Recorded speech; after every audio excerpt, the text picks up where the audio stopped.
Okay, we're back guys. Nag-overheat po yung ating cellphone. Pero po, syempre, meron po tayong coolant kaya diretso po tayo. Bakit Brad? Yes. Yan, dual to, dual. Para kita ang unahan, kita ang likuran, wala kang mapagtataguan. Yan, so let's go back sa ating topic ngayon. Sinabi ko nga na ang paglilingkod sa Panginoon ay parang ganito lang. Okay po, so we are going to the Kutmon Falls, Twin Falls. And napakahirap po ng pagpunta dito. Nakikita nyo yun. Yan. Nakikita nyo yun. Oh. Hindi pa yan. Hindi yun talaga kasi falls po. Bundok po yan. Yan.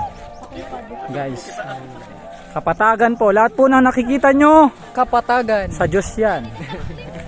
Ha? Pwede pong ibigay sa atin. Amo di mas magayon. Kapatagan. Sorry na sa kabayo. Yan. Kita nyo po, kapatagan. Ang ganda naman ng lugar na ito. Mga Ang ganda. Pinsan ni Pastor. Pinsan ni Pastor. Mga kambing. Yan na yung mga palagi ni Pastor.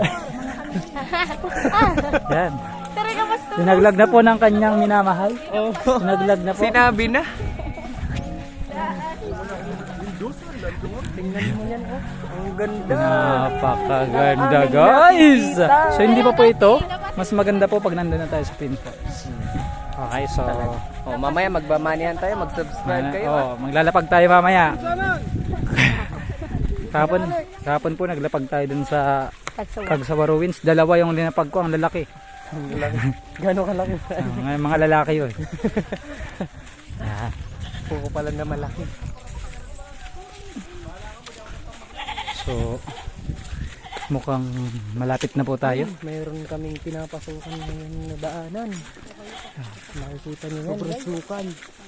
Akala namin ito na, di pa pala. Hindi pa. Ito yung daan.